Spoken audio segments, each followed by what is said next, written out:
Gordon Smith, first in, at least on my comment list here. Good evening from a dark and windy Denmark. Well, it's noon here in San Francisco, but it's rainy and windy, not so cold. Welcome to all of you joining us. Jonathan Frank has joined us, as has a new name, John Hanfield from Lauderdale, waiting the hurricane on the yacht. Yeah, they're going to have this hurricane on the East Coast this time of Florida. Jonathan Frank is in Amsterdam, our globe-tripping 777 pilot for United Airlines. Christopher and Jane Gillingham are saying ahoy from storm. They're storm-bound in Liming. It sounds like a dark and stormy day across the globe. Welcome, everybody. As we count on the last 20 or so seconds, Carlos Aviz checking in from Brasilia in the capital, Brazil. Andrew Pindar, hello from toasty Scarborough. Better head to Dubai soon to cool down watching Sail GP, which, of course, is this weekend. Okay, 564 off the dock.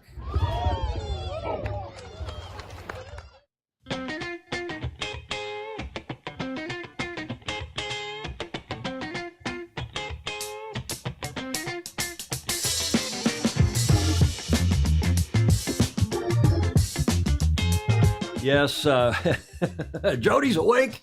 What time is it in Sydney? It's 07:02. Did someone say dark and stormy? Emmett's just back from the pub. I've been texting back and forth with John, who is in Eire today. I'm your host, Tom Eamon, as you all know, show number 564, live from the Beach Street Yacht Club here in San Francisco's beautiful, yes, Julie Aarons, San Francisco's beautiful Marina District. No, Julia Vatican again today. Her broken foot is still on the mend, fractured foot. So she's in the convalescent home, and not sure we'll get her back here next week, but we're going to try. Hopefully we will. And in the meantime, everybody, welcome to our show number 564. And the pre-start, again, the Glenmore Sailing Club up in Canada. Oh, Canada. We love our Canadian friends to the north. What's Jonathan Frank saying? Flying over the North Sea, it was really rough this morning, so he just got into Europe. Flying, where'd you fly from, Jonathan? Did you come from Houston or from someplace else? Good decision to delay the route to Rum for a few days. Yes, they're going to start tomorrow. We'll tell you all about that. Jonathan Frank saying, miss you, Julia. She is watching it. Julia is watching it in her convalescent home here in downtown in central San Francisco. Mary Jude Szymanski finally made it live. Welcome, Mary Jude. Sorry about your Philadelphia Flyers, the Phillies. Graham Sweeney checking in from York in the UK. Fritz Mueller down in Miami. Going to be soggy. They're going to have that hurricane coming in. What's the name of that hurricane? It was Ian, so it's I. What's this J? I can't remember which one this is. Tell us in the comments, please. And Don Lunabos is in Sonoma, up in beautiful wine country, as we, again, welcome you all to this show. And it's proof positive that despite daylight time and the decision to keep this show not at 1 o'clock local time, but at 2000 UTC, with a little self-discipline, I managed to get the show on the road and on the air at noon, an hour earlier than, it's only 4 months, now through the end of February, early March, and then we'll go back on to our 1 o'clock Pacific time, which is still 2000 UTC once we go on daylight time. And, of course, we went on daylight time here in the U.S. So we went off daylight time, I should say, on Sunday, but we're keeping the show, as promised, at 2000 UTC. Julia, yep, everybody's missing Julia. We are talking to her daily, went over and saw her this weekend. And she's comfortable, she's happy there because she's getting plenty of attention, OT, PT, and the doc's looking at her and her foot. Probably easier for her than being upstairs at the Commodore Suite, where she'd have to have a lot more attention and help. But you could send her a note, Julia Wedekind, Wedekind. You all know her. She's on Facebook. And send her a Facebook message because she really does appreciate it. And she misses all of you. So what day is today? Here's your first, really only clue, and it's a lame clue. But if you saw it in the show notes at the top of the show, it is World Urbanism. I didn't even know there was such a thing. World Urbanism Day. And this organization called the International Society of City and Regional Planners, ISOCARP, not to be confused with ISOCRAP. We'll get a comment from Jody about that. They even have their own flag. It's kind of a sunny flag. I like the colors. And on November 8th, each year, World Urbanism Day recognizes and promotes the role of planning and creating livable communities. The day is also known as World Town Planning Day. The late professor, this is for you, Carlos Aviz, down in South America, the professor Carlos Maria de la Paolera, I guess you'd say that, Paolera, of the University of BA, founded World Town Planning Day in 1949. He was also a civil engineer and a member of the National Geography Committee in Argentina. In later years, the day also became known as World Urbanism Day. Today, more than 30 countries on 4 continents participate. Who would have known? Some of the world's, now get this, a lot of you, this will make a lot of you happy, and you can, there's a ton of these lists. I went on and there's dozens of the lists. A lot of them list Vienna, Austria, as the top most livable, most healthy, most clean city. One list, which I discounted immediately, lists Valencia, Spain as the world's healthiest city. And having lived there and the smog, and they have an LA-style smog effect basin. And not sure I'd list Valencia, Spain, but depending upon whose lists and what day, according to ISOCARP, some of the world's most healthy and livable cities include Osaka, Tokyo, Perth, Zurich, Geneva, Melbourne, that'll make Alistair Murray happy, and Brisbane, that'll make Greg Phillips happy. The city that tops the list, however, and this will be the subject of our Corrector Crutonic, is Auckland, New Zealand, according to ISOCARP. Town planners in these cities must be doing a great job. On the other end of the spectrum, the least livable cities include Tripoli, Algiers, Dhaka, Port Moresby. I don't know where Port Moresby is. I was going to look that up. And Lagos.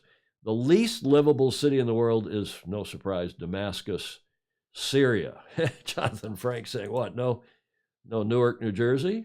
They left out Cape Town, Ted Ryman is saying. We knew this would get a few comments. Steve Ross is down in rainy, says, seems like it's rainy all over the globe today.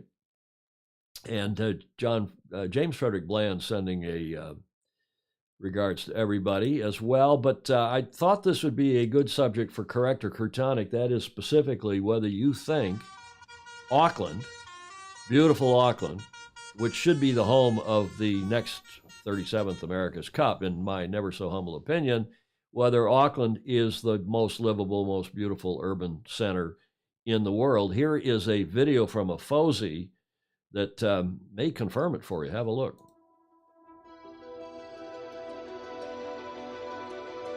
Ralph Roberts is watching from beautiful Takapuna. Luca Craig is down in Auckland as well, usually.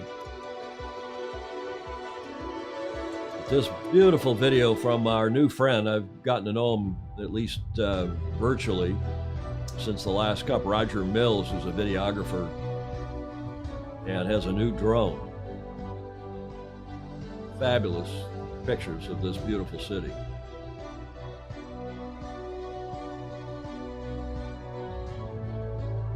Ted Ryman telling us that Port Moresby is in Papua New Guinea.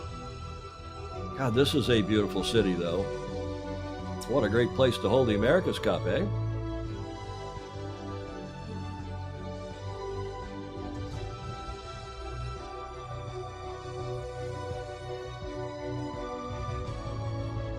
So tell us in the comments, other than Auckland having a traffic problem, it is a beautiful place. Paul Humchick is saying, look at that.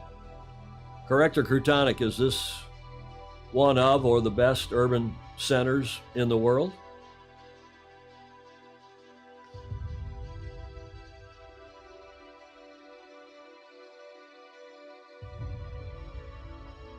Gorgeous. Been a lot of happy days, months, and even years there, on and off. Nice video courtesy of our FOSI, Roger Mills, who DBA Hummingbird, his videography company. So let us know what you think. Luca Craig said, my brother just purchased a batch on Waiheke. Yeah, good. Nice place out there with Brad Butterworth. I just showed you this image. This is our Fozy on another topic. Speaking of today, Jeffrey Peterson turns 21, and there's going to be a party for him. He's attending Georgetown University in Washington, D.C., and his parents and others are going to do a bit of a pub crawl tonight. Not that Jeffrey's a big cocktailer, but he now is of legal drinking age. He's an adult, age of majority in every state, I guess probably in every country, including drinking. Happy birthday, Jeffrey. Happy 21st to our Fozy, Jeffrey Peterson. Okay, we told you the headline is that we'll get to it. Quantum Racing, which was New York Yacht Club's team, is now Quantum Racing powered by American Magic. We'll get to that in a sec, but as usual, we like to start at the starting line with our esteemed Olympic coach and by now dear friend, whom I've never met yet in person, although I feel like he's a brother of another mother. Coach's Corner with John Emmett, who is in Hyères in France, and he's there for the ILCA 6 and 7 Europeans. He says he's just back from the pub, and if you want a little more detail, and this is, I think, one of the reasons there's such a big turnout, because Hyères, which is where the French Sailing Federation has been running their Olympic classes regatta for years and years, and it's one of the best sailing places in the country, of which there are many. It's just, some 65 kilometers, 40 or so miles east of Marseille, which, as you all know, is the venue for the next Olympics, the 2024 Sailing Olympics, while the rest of the games most of the rest of the games are in Paris, in Paris. And John checks in from Hyères this morning. Hi, Tom, Julia, and all the Fozy. I'm here in Hyères, second day here, and I thought I'd take you for a little walk and a talk. Feel very at home in the background. I don't know if you can see. There's horses and tractors, and just like being on the farm. So this is my accommodation. I feel I've been to Hyères so many years that I've stayed at nearly everywhere, well, nearly every area. So this is just an Airbnb. I'm here with Abru, and we did our first day on the water yesterday. So might be worth checking out. It's Abru Balat from Romania, her Instagram. I did a bit of video on the water yesterday, so hopefully she will use that. So yeah, just a really nice little Airbnb. The lady owner is actually in one of the apartments downstairs, so it's very easy. And there's lots of little hotels here. I've stayed in many of them. Sometimes the British sailing team will take over entire hotel. They're bringing their own chef and stuff, so that power's really nice, and that sort of team atmosphere. We've just picked up a new boat, so looking forward to the European Championships, and I think I'll try and keep the talk a little bit shorter today. I know the last one went on a bit, but I'm very passionate about health and fitness. You've probably seen, I mean, I go and do these sailing club talks, and it's not uncommon for it to get derailed. So a general sailing talk ends up being specifically about health and fitness, or about the 2012 Olympics, which is now a long time ago. But yeah, this is the beach. I don't know if from the microphone you'll pick up the sound of the sea in the background, but I've been here for many a chat with the sailors. It's actually a very nice hotel just behind me that I've stayed at. But yeah, before the China Olympic Games, I was working with Marit Bouwmeester from the Netherlands, and we were on one of these hotels and literally left the boats on the beach. It couldn't have been easier. But of course, we're from the main sailing centre. First day of sailing yesterday, last day of racing the 21st. So we'll have a few, quite a few days of stuff from France. And I think probably I might even go on a little holiday after that. I've suddenly realised it's towards the end of the year, but it's quite hard to meet up with Lily with the China travel restrictions. So before I talk a little bit about the injury, and I think you should definitely hear the waves in the background, I have to say, we do need to think about real life events. I get very worried, you know, when there's a big takeover of power in China, very little human rights, and, you know, just for the sailors to come and leave the country, it's now very difficult. I see what's going on, again, in terms of human rights, in terms of Iran. I don't know how much that makes the mainstream news. It's definitely a time of change. And even in the USA, you know, home of the brave and the free, I am worried there's so much bad feeling about the midterms that some violence seems inevitable. And then here I am walking across a beach in the south of France, trying to work out whether we go sailing first or wait for the thermal and go cycling first. But this idea of injury is really important, and I alluded to it a little bit in terms of the fitness. You know, I do see sailors, or perhaps more so parents, you know, they blame the boat for injuring the sailor, and it's about being fit to task. But the elements of injury prevention is a good range of motion. You don't necessarily need a good range of motion to sail or run or whatever, but it helps with injury prevention if you suddenly get pushed to that full range of motion. And also it just means you're more flexible across the boat. I often feel a bit like an elephant these days. I'm always looking for the narrowest buoyant side and wearing a rash vest or whatever over the top, probably a bib, just to make sure I can get underneath the boom, because the composite masts for the Ilka 6, it's a real big improvement, but actually it does make it more difficult to get under the boom, because that uniform curve of the mast means that the boom is now lower, but it is definitely better. I'm not complaining. So just putting stretching into your routine. You don't need to stretch particularly pre-sailing. The important thing is a warm-up to get your body prepared for action. So we used to wear 3/4 lengths back in the day. So that's where the sailing clothing stops around the knee. Because when we were all wearing weight jackets, which is probably a good thing we don't do that anymore, they didn't wear clothing below the knee. So you would just put wetsuit arms on your lower leg, and your boots would also not be included in the weigh-in. And, you know, I know people who got chucked out of races, including, you know, a very famous Ben Ainslie for being just a few grams overweight. So we were always looking at saving that weight. I think that's one of the reasons maybe back in the day I tore my calf, because my calf was cold, the rest of the thigh was warm. And these things in hindsight, you know, it's like, do you give yourself enough time to get to the airport? You only tend to see things in hindsight. So in terms of injury, my key message is better safe than sorry. We'll be talking, as requested, about quite a few other things, fitness related, but I think going into the regatta, you get to this point where you can't actually make any particular changes. You're not going to prove your fitness that much in 1 week before the regatta, so it's just about looking after yourself and taking care.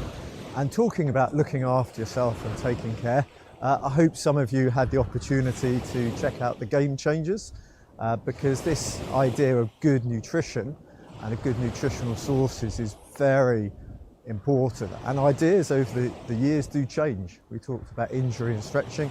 We used to do bouncy ballistic stretching. Definitely don't do that anymore, because there's a lot of findings that, you know, it actually could even lead to shorten the muscle where it goes into a protective mode to protect itself. So I hope you're all well. Really looking forward to having the regular show back on. This is probably as far as I will go. No deck chairs or possibility of wet feet. And hopefully we're going to have a fantastic regatta, and I will try and do one of these on the water if at all possible. See you soon.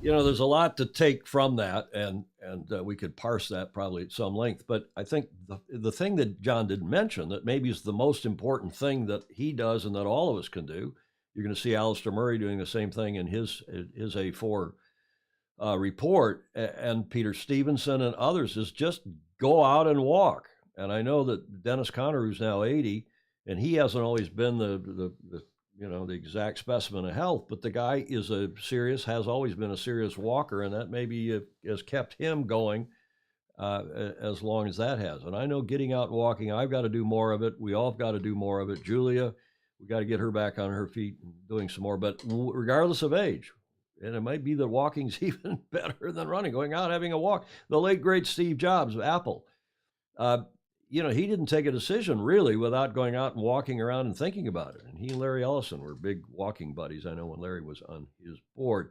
Lots of great comments. Graham Sweeney maybe summed it up nicely. Stunning part of the world.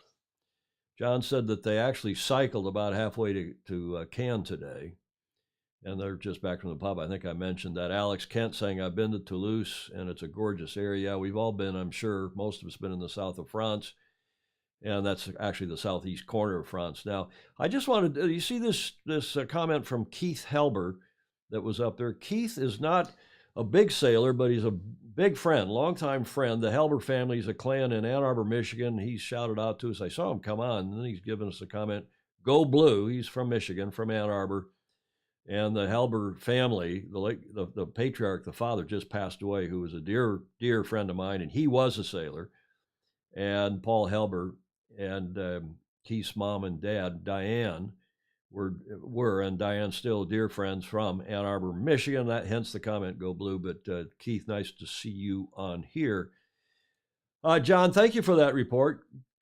Terrific fun as usual. And he's just back from the Mojito Cafe. How do I know that? Well, I got a text this morning saying where John was this Tuesday evening in France at the Mojito Cafe. And who was he there with? But an Aussie named Chris Caldecote, who is working for Luca Devoti at Devoti Yachts, or I think that's the name of Luca's company. So Chris is a senior serious guy with Luca Devoti, and obviously a good friend of John's. They are there together in the air. I think Chris's daughter is sailing in that event, or so one hears. So good luck to her as well as to John's mentee and all the rest of the ILCA 6 and 7 sailors that are in beautiful air for the Europeans this week. That report, of course, by John Emmett Sailing. Get to the front of the fleet. Thanks again, John. Okay, we'll continue on here with 564. As you all know, probably at least those of you who are watching my Facebook page and probably following this race, the Route de Rhum, the start, was scheduled for Sunday, but due to bad weather, it has been postponed. But just to review, the Route de Rhum, one man or a woman, one boat in the ocean from Saint Malo in France down to Guadeloupe in the Caribbean. The concept is simple and easy to understand. And above all, this is a French race loved by a nation that knows and loves solo races, and offshore races. On the Route de Rhum destination Guadeloupe, all racers must cover the 3,500 and change nautical miles, 6,500 Ks. They all start at the same time on a single starting line, which will now be tomorrow, Wednesday. The first in each class to cross the finish line in Guadeloupe wins. And we told you on Friday, we didn't know how bad it was going to be, but we told you then that the weather outlook for the first few days, if they did start on Sunday, of the 12th Route de Rhum, was going to be dicey. And I won't go through the rest of this, but they were predicting strong winds and unruly seas, to say the least. So they did make the announcement on Saturday to postpone, and then confirmed it on Sunday that they would start not on Tuesday, but on Wednesday, because the weather conditions were going to be so horrible. So the Sunday start has been delayed to 14:15 local CET on Wednesday for the 138 boat fleet. Now, one of our favorites in the IMOCA class for a long time now has been Boris Herrmann of Hamburg, Germany, who's an IMOCA sailor, sailing now Malizia Sea Explorer. And he and his weather guru, co-skipper they call him, who's a Brit, checked in by video to give us this outlook for what happened at the meeting when they delayed the start, whether that was popular or not, and then what the prospects are going forward. Have a look. We just come from the skipper briefing, the final briefing before the race start, and they started the briefing with serious voices and saying we have taken a decision to delay the start for this and that reason. And everyone in all of the 138 skippers and lots of other people were clapping. And there was a general consensus, it seems at least, that this was a good idea. And maybe we'll explain the weather a bit. What do you think? I can explain a bit why they delayed it. So there's been a huge front which is approaching the fleet, which is going to be on Monday afternoon. And you can see here on the wind models, you can see this front approaching on Sunday night. So this would be 12 hours after the start, when the fleet is starting here in St. Malo. And then by the time you get to Monday afternoon, you can see this really strong wind here approaches the fleet, and you've got in excess of 50 knots, which is very strong and probably not super safe. But at the same time, if we look at the waves, you've got 6-meter waves, which makes your life very difficult and quite unsafe. So although we were feeling nice and ready to take the start, obviously the race direction have to think about the overall safety of the fleet and what's realistic, and this is the choice they've had to make. So now it looks like we'll be starting on Tuesday evening or Wednesday morning. So we keep the preparations up and we do some weather checks. It gives us more time to look at the weather and to go through the boat. So we're going to make the most of the next few days. Yeah, good decision, I think.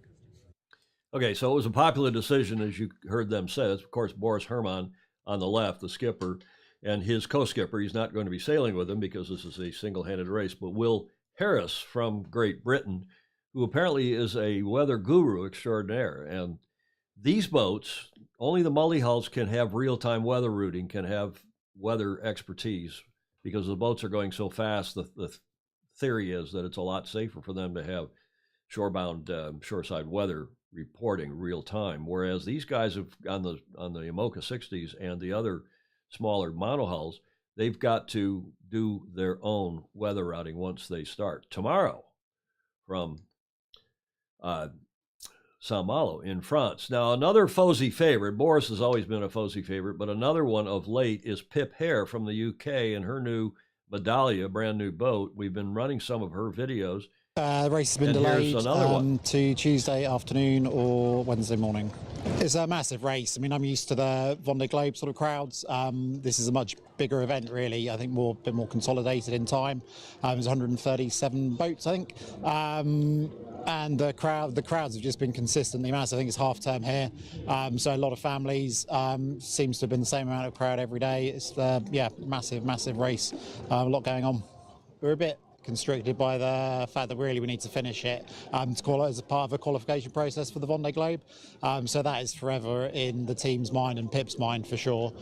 We basically need to finish all of the races in the build up to the Vendée Globe. So that plays on her mind. Having said that, Pip is Pip and she's very competitive. So I think certainly with, I think once she gets through the first, there's still plenty of wind out there. So I think once she gets through that, the pace of the race, well, not the pace, but she relaxes more into it. And I think if she's in an interesting position, then she'll take advantage of it and put the pedal down, I've no doubt. With the race being delayed, the changes are our comms plan changes hugely. So we need to think about the longevity, because what you do is you have a comm plan ready up to race day, and then of course we move into the organic cycle. So we rely on Pip heavily to produce us all of the content that we need, but suddenly we've found ourselves with an extra 3 or 4 days that we need to think about what we're going to produce, keep the audience alive, keep them entertained, keep them engaged, and actually our engagement's been great so far. So I heavily rely on Isla and Hayley, who have kind of squirreled away behind the scenes looking at how we can make sure we keep people engaged and really ready to watch this race and not let that trickle out. From a kind of a logistics point of view, it's about making sure the team have got houses, it's making sure that our sponsors are aware, it's making sure we are really good at communicating and just shifting everybody's expectations. So communications is really important to make sure that as a team everybody knows what they're doing, and actually making sure people are well rested, because it's been a marathon, it's not a sprint. When you do a build up to a race, you can see people fatiguing, and actually just making sure people just realise you've got a breather. And actually just speaking to Pip just now, she's going to go and spend some time with her friends and family, and then we'll regroup and we'll start that build up again, just delaying it. So yeah, logistics do change, but we are good at change and we're good at kind of going with a small change in a crisis, which is kind of what we actually thrive on. Okay, that's Pip Hare's technical director is his title, and then the operations manager. I thought pretty interesting insight. You can imagine. I mean, they have a countdown. They have a day by day, hour by hour preparation for the start, and now things T minus 3 days, and they get put on hold, as NASA would say. I see that World on Water has checked in. Give us the link, because they have done a lot of video for this race, and I've seen it. I would have used some of their stuff, but it's long. I mean, it's 10, 12, 15 minutes, some of them. But if interested, we have done 9 English reports on the Route de Rhum in the World on Water for 89,000 views. So it's a lot of worldwide interest. And again, those of you who have encouraged us, Mark Husted and John Sangmeister and others, to cover this race, I'm glad we're doing it. Speaking of Pip Hare, and back to her now and taking some time off, this is her latest video, I think from this morning, a walkabout on the beach in Sao Paulo.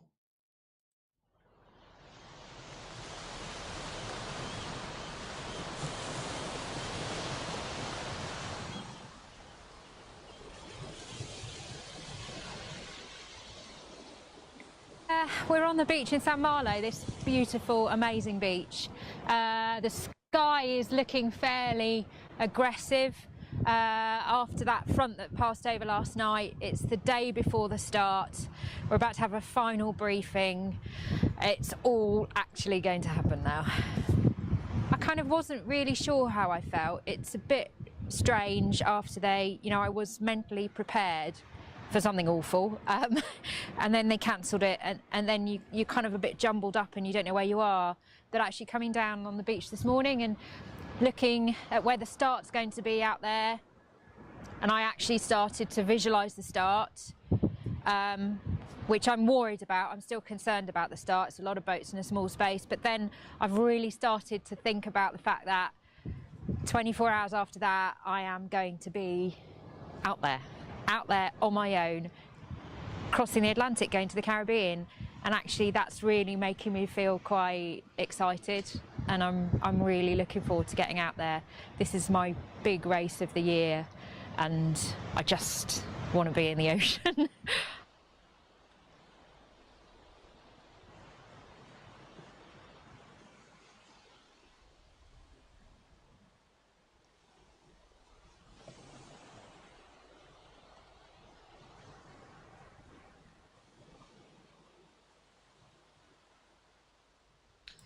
I don't know about you, but I love these videos. Real people with real emotions getting ready for a real yacht race.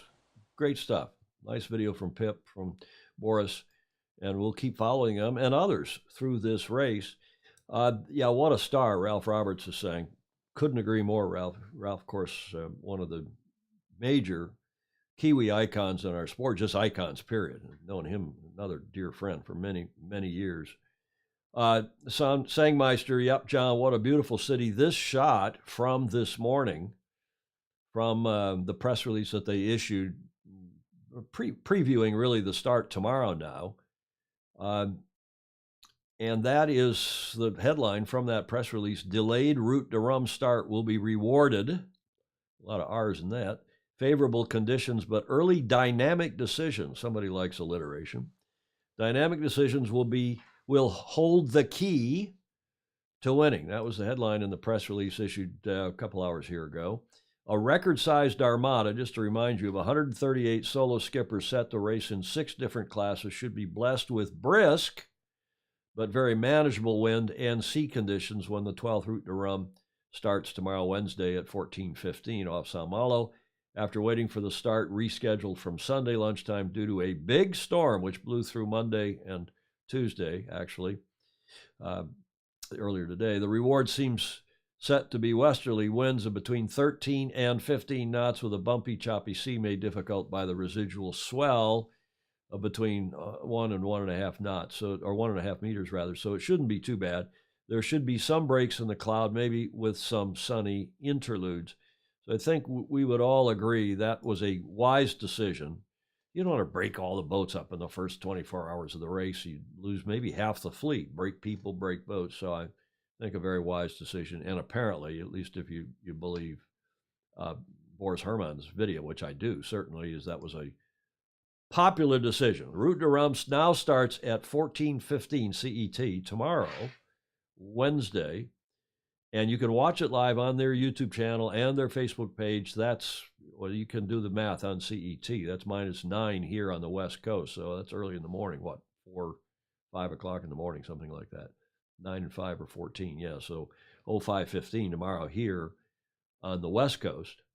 And I'll get up and watch it. I'm really looking forward to seeing this and see the start. And fantastic race. Thanks again to Sangmeister for really turning me on to this race and pushing us to cover it, as did a lot of others of you, Pindar and others. I'll go back to the comments for a sec. Some funny comment. Don Lunabus agreeing, good decision to delay the start. What else here?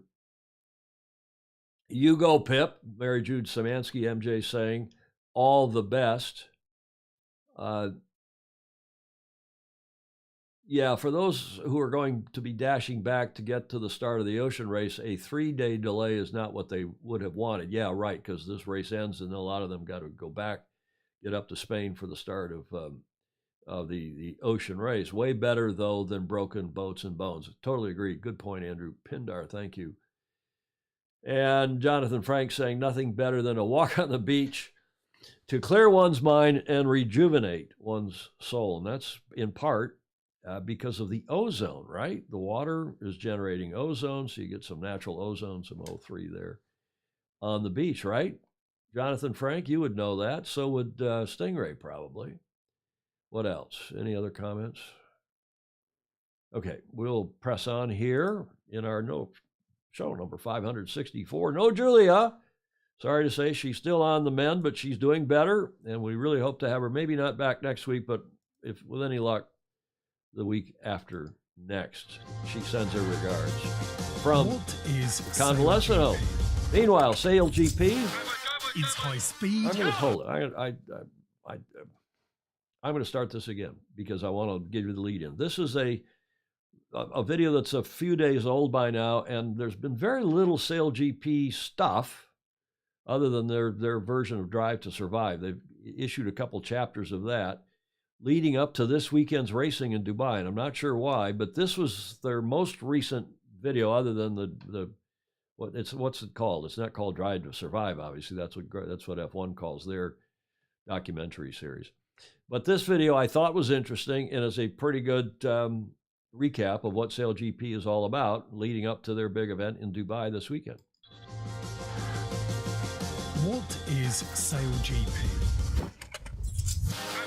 It's high speed, high tech, high impact.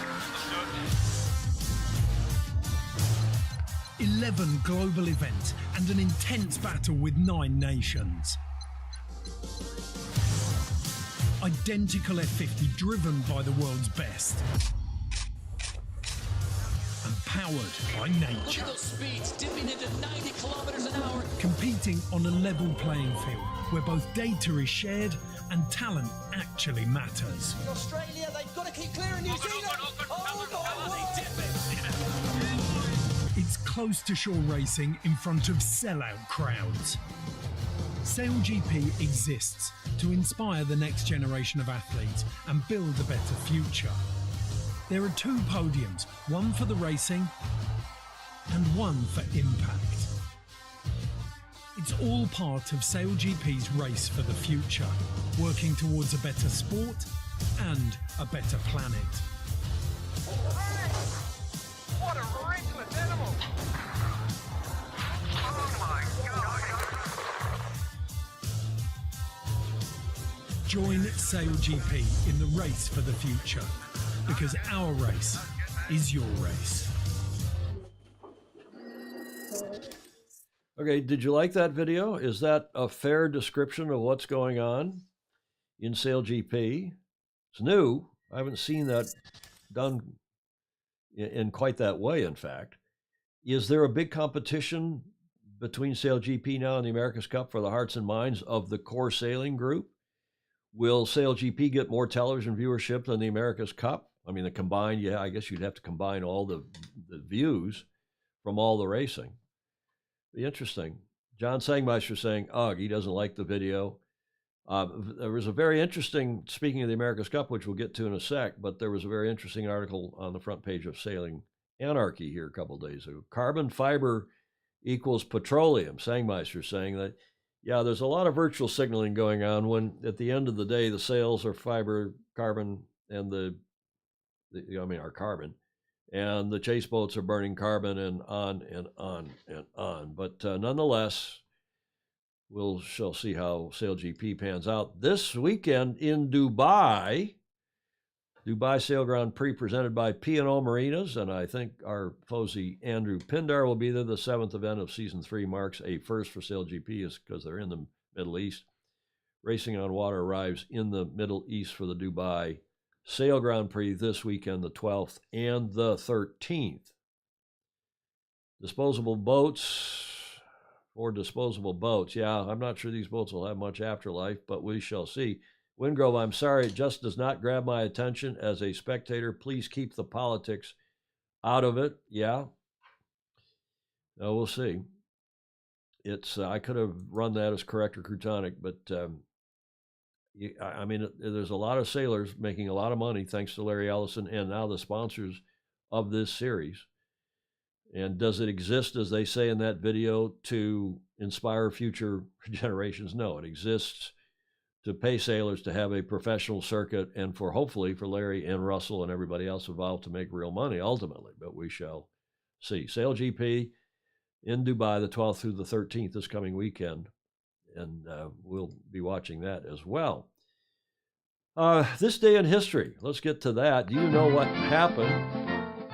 I'd push the volume up on that video a bit.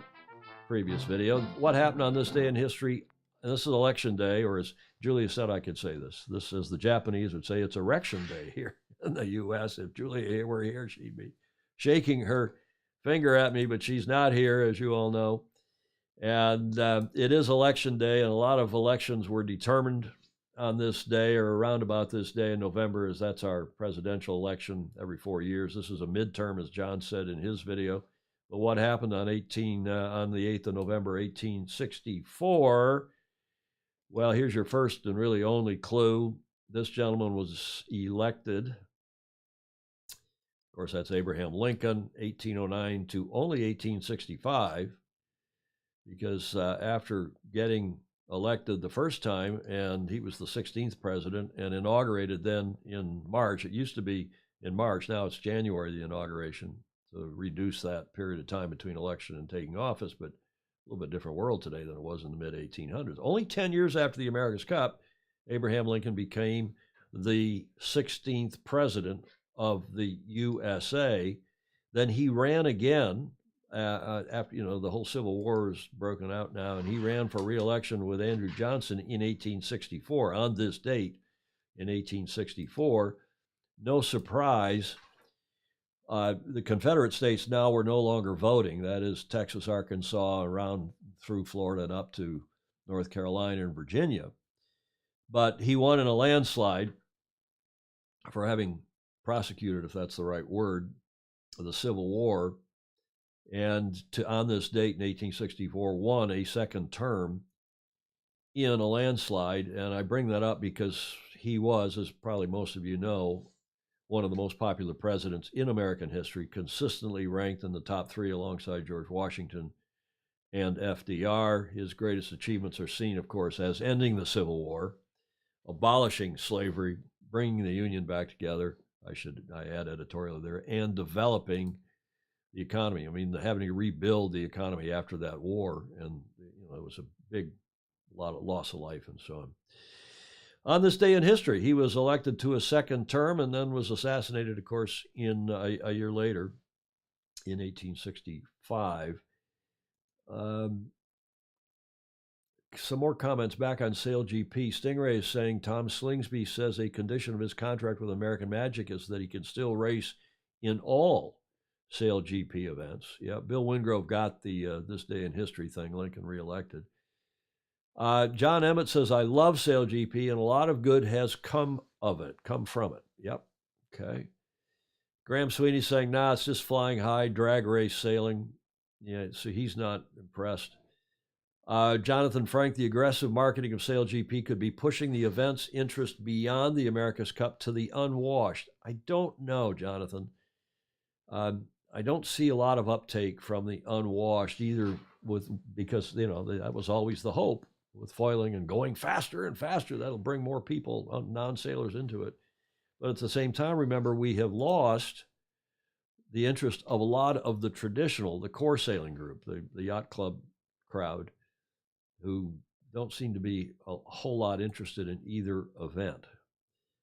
Had to be smuggled into the White House for fear of assignation or assassination. Okay, I don't know what that comment means, Jonathan Frank, but on this day in history. Now let's get to, speaking of the America's Cup, the American Cup boat race, as Julia doesn't like me to call it, but the maybe biggest news, there was some news from Luna Rossa. We'll talk about that in a sec. But the biggest news, a press release that came out, I guess, yesterday, American Magic and Quantum Racing launch, it's the headline, a new chapter in American sailing. The team has been rebranded. It's been renamed, as I said in the show notes at the top of the show, Quantum Racing, powered by American Magic. Well, what's that all about? Well, Doug DeVos, who owns Quantum Sails, and of course, the Quantum team in the TP52 and the 52 Super Series, they're rebranding. American Magic and Quantum Racing are to join forces, as if they haven't already been joined in the past Cup. But they're joining forces and forming a high-performance partnership for the 2023 season, the first time both teams have formally collaborated. Quantum Racing will evolve and rebrand as, quote, Quantum Racing, powered by American Magic. There's a mouthful. So QRAM, I don't know, QRAM, like LRPP, like ETNZ. Building on the success of winning this year's TP52 World Championship and the 52 Super Series title, Quantum Racing, powered by American Magic, will incorporate America's best young talent with experienced global talent.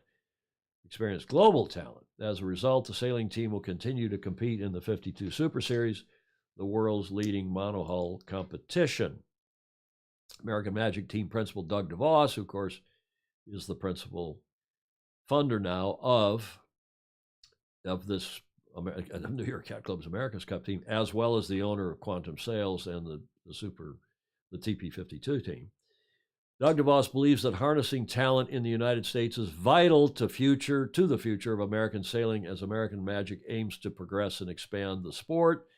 DeVos said this about his aspirations, quote, we want to bring the America's Cup back home to the United States to be successful in the 52 Super Series and to allow our sailors to grow and thrive on a clear development pathway. And of course, that will be with presumably Tom Slingsby of Australia, who may be the best sailor in the world, driving their America's Cup boat in AC 37. Here's a video. I told you in the previous show, there's all these videos now showing up daily from each of these teams when they're out on the water. And this is the latest from a couple days ago from what used to be American Magic and is now Quantum Racing, powered by American Magic. Have a look.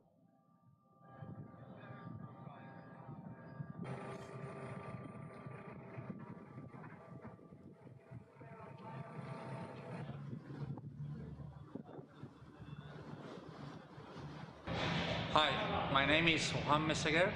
I'm part of the design team on American Magic. In particular, I'm head of sail design department. Okay.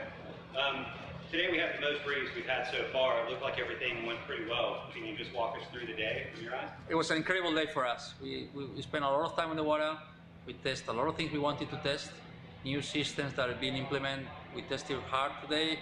We were almost in racing mode. The boat performed really well, and it was an incredible day for the amount of tests we could do.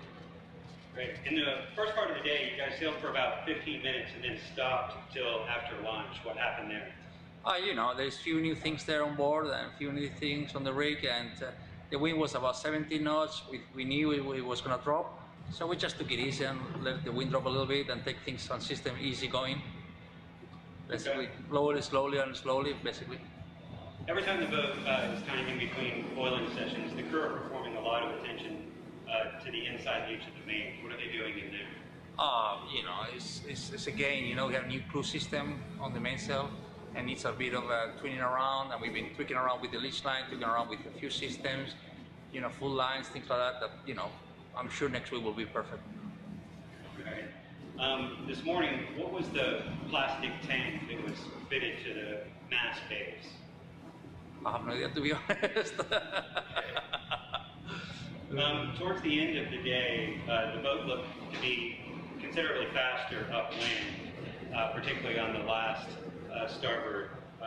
What would you say contributed to that? I think, as I said, the day's been long, and the wind dropped a little bit, and we've been more and more confident with the systems, more confident on pulling the sheets properly, more confident on pushing the boat, more confident on pulling the right amount of load onto the things. And that, as a result, is the boat goes faster and performs better. Okay. How often are the cyclists rotated out? We had about a little over 5 hours of sailing today. I think they've been rotating 3 times from memory. But today, yeah, I mean, it's a very tough job for them, obviously, you know. I mean, they're cycling, and I think they rotate 3 times, and I don't know much about the sailing team, but I think they're testing the people and see how much power they're giving to the system and checking all around how your head rate comes up and versus your power up. I guess it's a learning curve right now. They seem to be keeping up with the power demands. Yeah. I think it's a learning curve on this, how to use the power of the human and who is the best one in the long term. It's just step 1, and I think it's 100 steps. Okay. All right. Cody, thank you. Thank you. Well, Juan Messinger, who's a hell of a good guy, good sailor, Spanish. There's some visibility for their sponsors. That's really America's Cup sponsors, not, yeah, that's the AC-37 sponsor. Look in here close at the graphic. In any event, I'm going to go to comments here because I think there's a lot of interesting comments here. And this is back now to Sail GP. Expect a packed, Andrew Pindar saying, a packed house at Dubai Offshore Sailing Club on Friday night, where Sir Ben will be introducing his team to a bunch of very excited yacht club members. Well, that's good. Hopefully that goes well. Dubai is a great place to sail. I've raced there, sailed there, chaired the jury there at a something, Hobie Worlds or a windsurf. I can't remember what it was. Not Meg, my daughter Meg, our daughter got a camel ride. Still talks about that on the beach.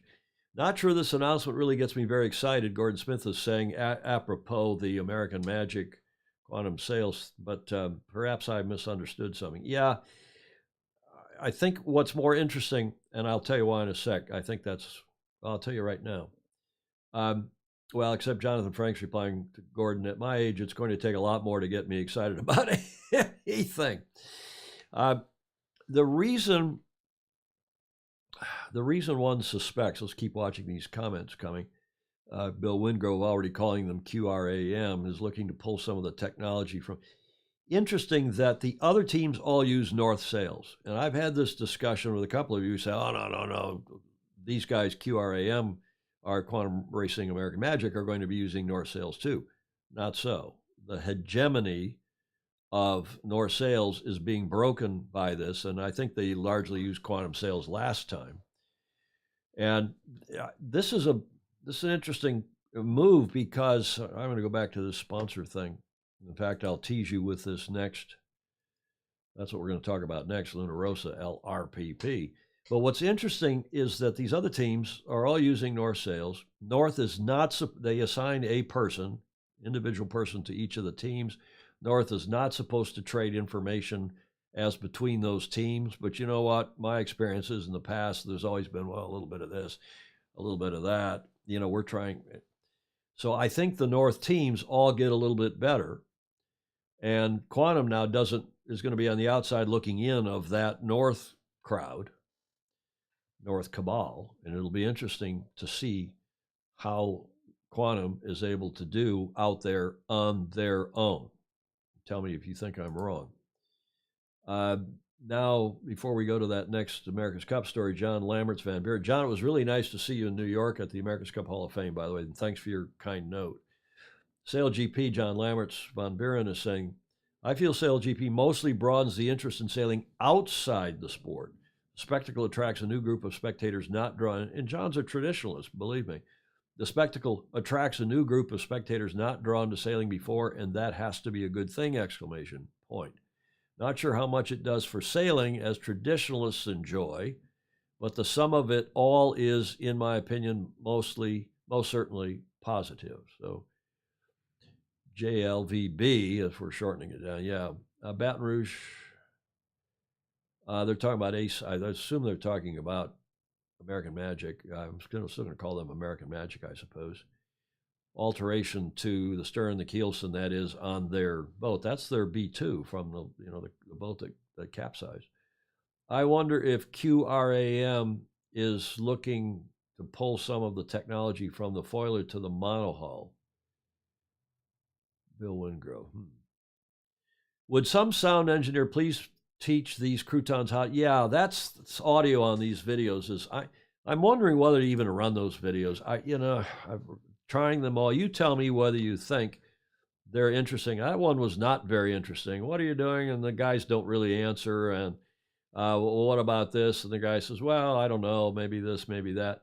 But regardless, when they're running all that ambient sound from the boat sailing or towing, and then the guy on the camera you can't really hear him, the guy who's the interviewer, and the interviewee's got a mic on, presumably, but the sound, I totally agree, Jonathan Frank, is croutonic. It's a junior high school production. Horrible for this level of sport. Couldn't agree more. Julie Ahrens forgot about the time change. She thought we were still at, 4 o'clock her time. No, Julie, we're at 3 o'clock your time. Doyle jumped into the 52 series this year for the first time. Can't remember who had them the past season. Over 100 messages. Jonathan Frank's agreeing with John Lammerts von Buren. Baton Rouge. Stars Plus Stripes would have been a North Sails team. Did this also play into the drama? I don't think so. Baton Rouge. I think that was a higher level political discussion in the hallowed halls of the New York Yacht Club. Let's, any other comments here that I'm missing? We don't get them all, but so many of you bright, worldly comments. Thanks, Ted Ryman. He's saying we're spoiled with Sailing Illustrated's great quality of sound. Well, we do work hard on it. Those of you who know, I've got right next to me a professional, high-quality audio mixer, and John Emmett and I, for example, work really hard on the audio levels, and today his level was a little lower than normal, and I pushed it up here on the board as we were running that video. Gordon Smith saying, I think a staggered bi-weekly summary video from the teams would be more newsworthy. Yeah, I agree, or even weekly. I assume you mean by bi-weekly, you mean every other week, Gordon, not twice a week. But yeah, totally agree. And I'm not playing them all by any means. I'm searching out what I think are the most interesting. Speaking of which, do you know what happened to Luna Rosa a few days ago, which is why they've gone quiet, and it's now been revealed. They dropped their rig as they were preparing to launch the boat. They take the rig out at night normally. Well, they do, because they put the boat inside. Then they have to put the rig back in. It's a fairly routine thing. And the rig gets dropped, and this is a big setback. And here's their video from the America's Cup Spy guys on that. I'm Max Sirena, team director of Luna Rosa Prada Pirelli. Max, we saw some awful situation. Can you tell us what happened? Yeah, it was a normal routine of stepping in the rig, and at the end it's all about what we're doing every day. It was a simple mistake which is going to cost us a few weeks of working, but it's part of the game. At the end we are pushing pretty hard. We are trying to work and sailing as much days as possible. So shit can happen, and we're going to react as a group like we did all the time, and we're going to come back stronger in the water as soon as possible. So do you have any idea how big the damage is already? Or? Well, it just happened, so we have to check. Luckily, it seems like it's only regarding the master. We're going to do a full check and inspection of the master, and we're going to understand in a few hours' time, we're going to understand better the damage. But again, we can fix everything. We build and fix everything, so it's only about time. Perfect, thank you. So there again are not the Luna Rossa sponsors. This is at the end of these AC37 videos, so you can see what's happening is that AC37 and their sponsors are getting all the sponsor credit, not the team sponsors, because the teams aren't producing this stuff. So there is my old friend Max Serena saying, and one hears, by the way, not just from this video, but from other sources, that no one was hurt. There was no boat damage, but obviously there's damage to the rig. And he said it's going to be, he says Scheiße. He didn't use the German word Scheiße, he used the English word. But he said, you know, Scheiße happens, stuff happens. And he said it's going to cost them a few weeks. And I don't know if that means 2 or 3. A few normally is 3. But, you know, maybe Max is not that precise with his English. I hope they're back on the water soon. Speaking of back on the water, this is the video from a couple days ago for Alinghi.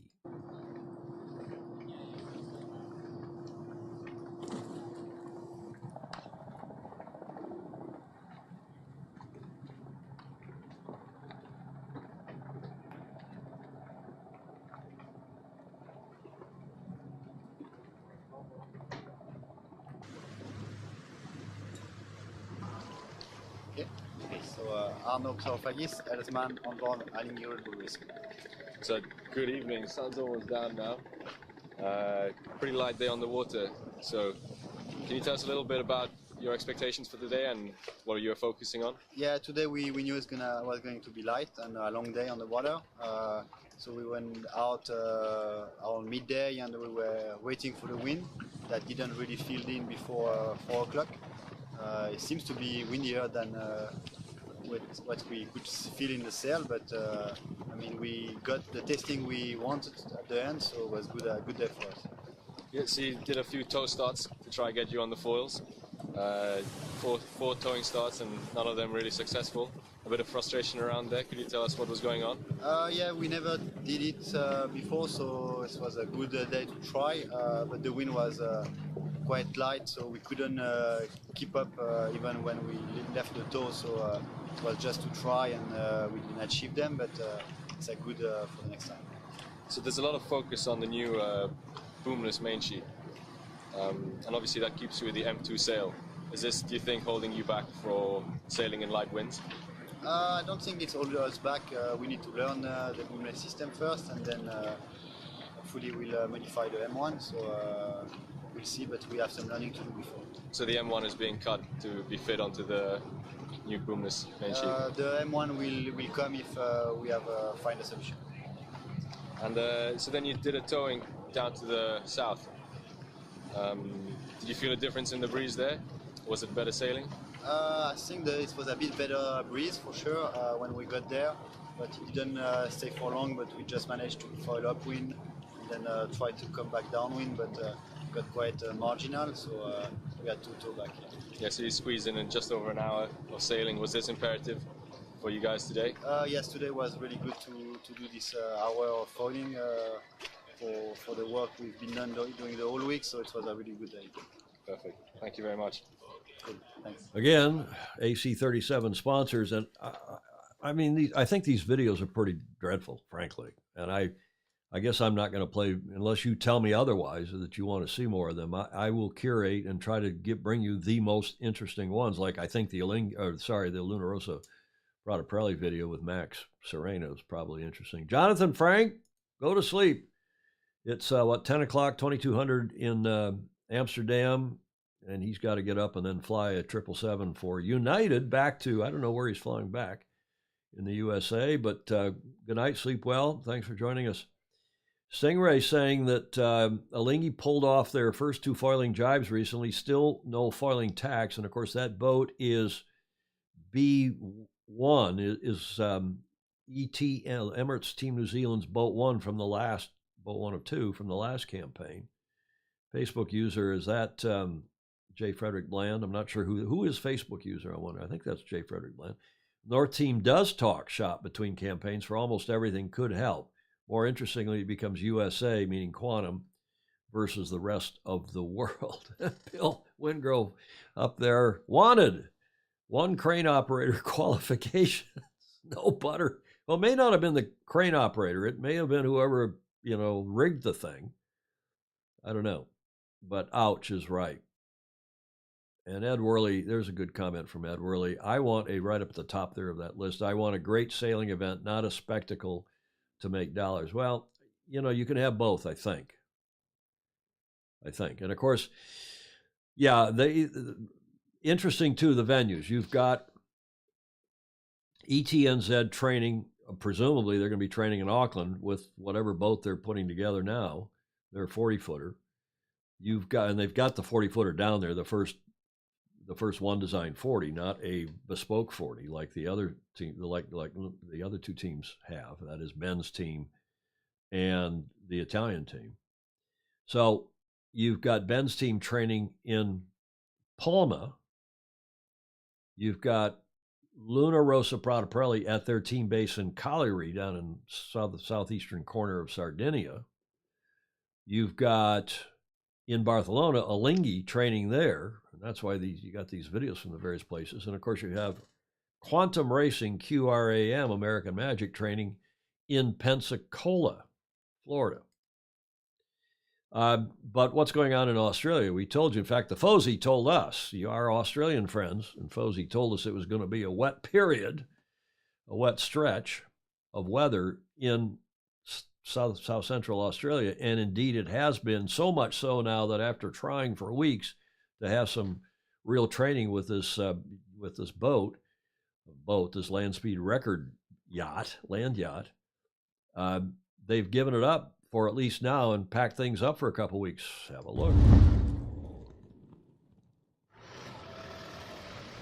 Pretty brutal to have to put the program, on a temporary hold at the moment. But as you can sort of see behind me here, there's water in the lake, and this year in Australia has been unbelievably wet. The whole sort of central and east coast of Australia has been absolutely hammered, with rain, unprecedented rain. It's broken records, since records have been taken. To pick that sort of couple of months to try and come and do a world wind-powered land speed attempt on a dry lake, you couldn't have picked a worse time, to be honest, but that's life. We've dealt with the weather, for our whole lives, and with what's happened to a lot of farms, a lot of houses, a lot of people being displaced, for us, you've got to sort of keep it all into perspective, and it will dry out. We've been up just shy of 160 kilometres an hour on sort of non-idyllic surface, if you like, so we know we can't break records on a damp surface, so we need it to be dry, and we'll certainly be monitoring that very closely in the coming weeks to make sure that we're here ready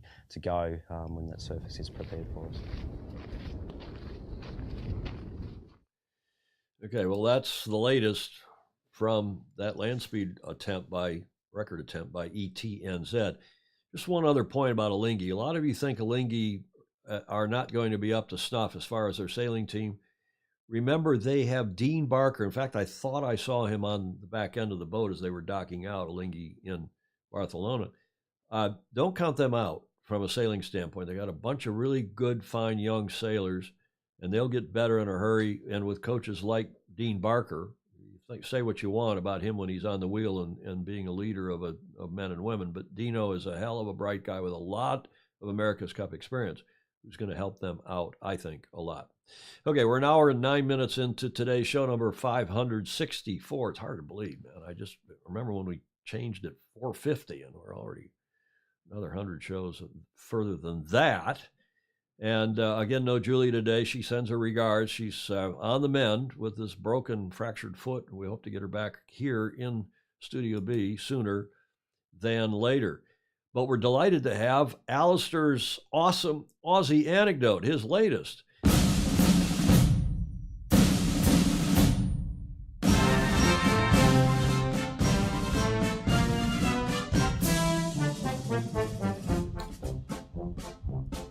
And also, on this, the theme of today's show could have been walking about or walking.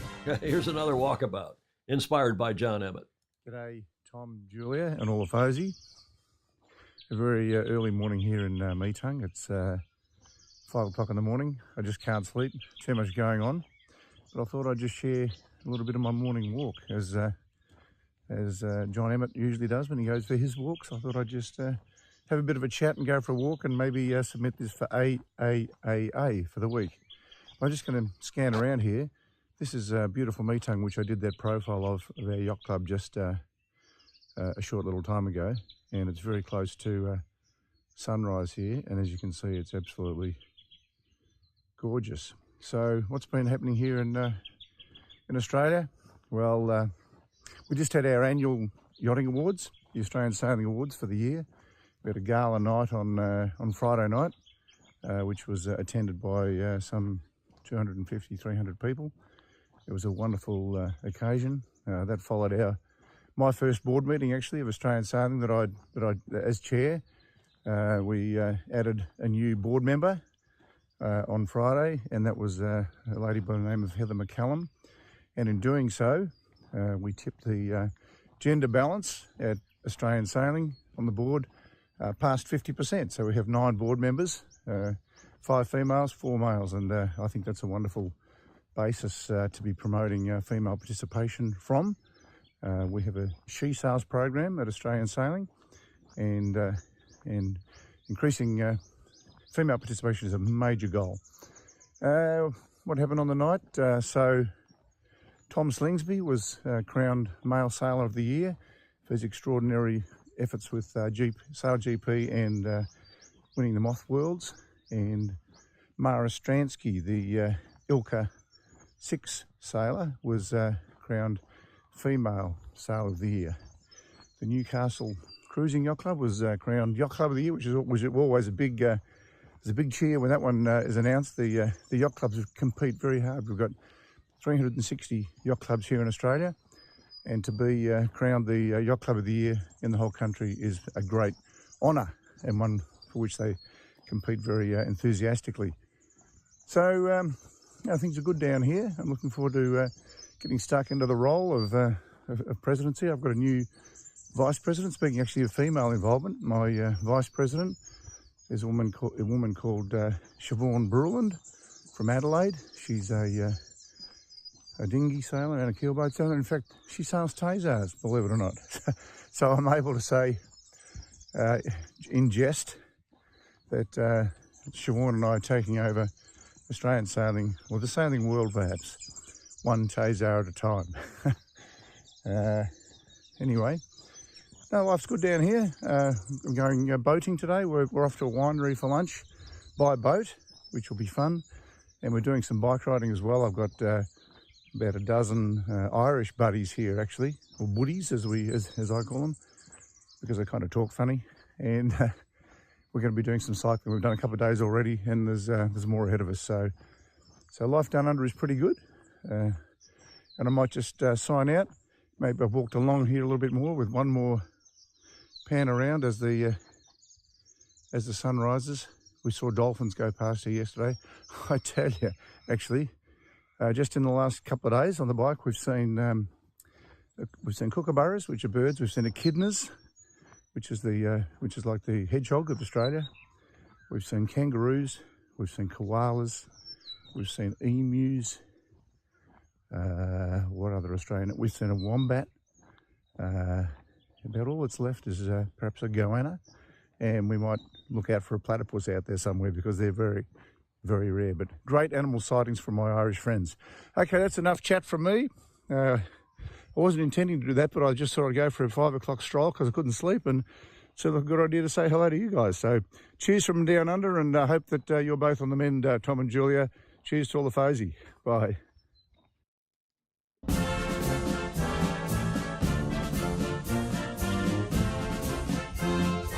Yeah, just we have such wonderful people in our sport.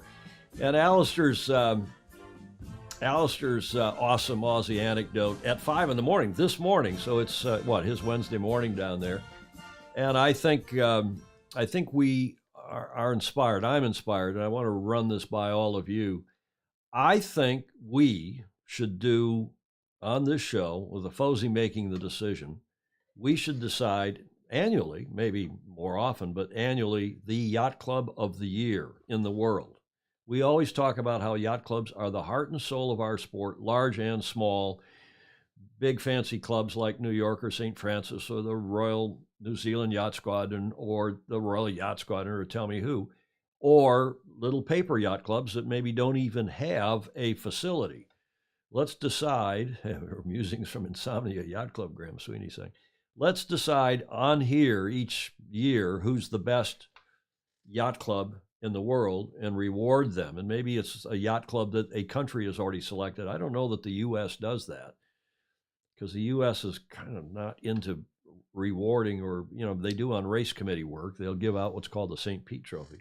But I love that the Australian Yachting Federation, or Australia Sailing, whatever it's called now, World on Water, thank you, is saying, yeah, I'd second that. Jeff, okay, let's do that. And let's maybe the yachting federations, in fact, encourage the sailing federations to give us whoever their best yacht club is in the world and why. And then you all, the FOSI, decide what's the best club in the world and why. And it doesn't, as I said, it wouldn't have to be a big prestigious club. It could be a small paper club like the one we were starting the top of this show with when we do the pre-start with that Glenmore Sailing Club up in Canada, up in Calgary. Gordon Smith, great Lake Minnetonka Stingray. Yeah, that's a terrific club. I mean, as you know, Stingray, from those reports from Blake Middleton, they're on a Thursday night, they're averaging 100+ boats a night all through the summer. That's amazing. Gordon Smith, great to hear about the meaningful board representation and how terrific to see Dawn on the waterfront. Yeah, down there on a Wednesday morning. Thank you again, Alistair. Terrific piece. No surprise with Slingsby, Julie Aarons is saying, best in the world, really. And I haven't run, you know, World Sailing's done their awards, and we told you who it was going to be or who we thought it was, and it was the Italian Tornado team. And they gave both the Yachtsman and Yachtswoman of the Year. We'll run a little. I'm waiting for World Sailing to put a video out on that. Team of the Year was Slingsby's team from Sail GP. No surprise, and a good call. And when we get something, hopefully they'll do a video, but so far not from World Sailing. Also, I did promise you, I teased you with the idea that we were going to do a tribute to the late, great Peter de Savary, who died a week ago, PDS. Several of you sent in nice remembrances. In fact, I'm pleasantly surprised how many of you knew him or knew of him or were involved with him or one of his AC or other campaigns. One of you suggested getting Phil Krebin on the show. I hadn't thought of that. Phil would be great, but I haven't lined up, and I'm going to. I'm promised now an Australian individual who was very close to PDS, Peter de Savary. And I hope to get him on the show. It's just that he lives out in Perth, and we're working out the timing for that. We're probably going to pre-record something. But we are still planning to do that. Could anything to do with beavers. Okay. Yeah, the Italian NACRA team. What did I say, John Emmett? Did I say the Tornado team? I meant the NACRA team, obviously. Okay. Talk about living in the past. That pretty well does it for us. We get to the D block, and I only have one. Can we get, David James is saying while we play our Whiskey Tango Foxtrot music here, can you get Sharon Green for another photo retrospective? You know, that's a great, I think you all liked those when we had Daniel Forster, and we've had a couple others, Chris Ray here. And I think we'll try to do that. Sharon Green would be a wonderful gal to do something here for us. Thank you for that, David. I think we could start doing walkabouts of local yacht clubs around the world by FOSI. It's getting chilly here, but it would be fun to meet each other. Yeah, I think it's great when Alistair did that of his club out there in the, you know, I think it's well east of Melbourne where he is now, and he's got a home out there, a holiday home. And I agree. Google said that St. Francis is the #1 yacht club in the world. Yeah, Ted, that may or may not be true. There is an organization, the International Club Association. I don't know what it's called, but there is this international club. And once again, St. Francis has won that award. It's a top club to be sure, but there are clubs who also declined to be a part of that. You know, New York doesn't get involved in that. So Guy Gurney would be awesome for photog stories. Thank you, Steve Groover. Good idea. John Emmett, there's so many Ilkas in the air, it's hard to walk. Should be a club that runs races year-round on Tampa Bay. I think he's talking, Bill Wingrove is, about Davis Island Yacht Club. Well, let's think about that and see if we can't pull that together, pull that off. And we do have some cool guests coming up here in the next couple weeks. We're going to have Captain Jack on from Annapolis. And Chris Otorowski's back on here in a couple weeks, or not back on, but, well, he's been on here before. Chris is going to come on. He's the current Commodore of the CCA, the Cruising Club of America. It's their 100th year, and he's going to be with us as well. So just a couple of show notes here in the D block at the end, where we're still playing the Tijuana Brass. And this is the only submission it's the only clean submission that I could play today. This from Ed Worley, who said, after this joke, and it's nautical, after 50,000 gallons of whiskey, Jody Shields will like this, leaked into the sea, no turn was left unstoned. Okay, it's cute, right? It's cute. Thanks, Ed Worley, who's also, we got one in the can from Ed, and it's one of his America's Cup stories, challenges, trivia questions, and it's in conjunction with PDS, and I'm saving that to run on the PDS commemorative show if and when we do it, which I think we will be able to do. Gordon Smith saying, ha, ha, ha. You like that one. I like that. Thanks again, Ed Worley. Gordon Smith, thank you all soon. And do give Julia a ping on her Facebook page interview. Julia Wedekind, we pronounce it in the German with a W. Obviously, you know, I'll put her name up here again. You know how to spell her name, Wedekind, who's a proud longtime member of St. Francis, one of the first female members that was a non-spousal member of St. Francis, and a good gal. Okay, that gets us to the finish line. I do have one photo, and I actually found this on Twitter, and I thought you all might like this because it's gorgeous, and it's from a part of the world that we talk a lot about up in Scandinavia. This is called Winter Sunset in Finland. It had nothing to do with sailing or nautical. I just loved it, and it's that time of the year. And of course, we have a full moon. We got a lunar eclipse. When does this lunar eclipse happen? Here on Election Day in the USA, so we'll be watching that for the rest of the day. And the lunar eclipse at some point today. If you will, please like, follow, and share. We appreciate that very much. Comments, if you're watching in replay, are also welcome. We leave the comments open because people are so trustworthy and reliable and non-croutonic, so respectful of everyone else here. Support us on Patreon. In fact, Jamie Hutchison, thank you. He sent me a note. And if you're watching, Jamie, he said, you know, I see with inflation, a lot of people are getting more money. We're having to pay various, people more. I'm going to up your Patreon, his patron of us, a little bit per month, and we appreciate that, Jamie. Patreon.com/join/Sailing Illustrated. Much appreciated. Final comments here while we go through the credits. Enjoyed the show very much. Mary Jude is saying, thank you and have a great week. The eclipse was early this morning, Stingray is saying. Okay, so that's already happened. We'll have to go look for the video. The last time they see the sun until next year, yeah, in Finland. Everybody's hoping Julia recovers soon and I'm sure Julia's watching, sending her best wishes. Indeed. Thanks to all of you. Thanks for those who gave us video, audio, and more for today's show. And we hope to see you on Friday. We'll do this again, same time, which is noon, right? Where's our music? Noon now, Pacific time, still 2000 UTC. In the meantime, we hope, if you can, sail fast, sail safe, and have fun. Ciao for now.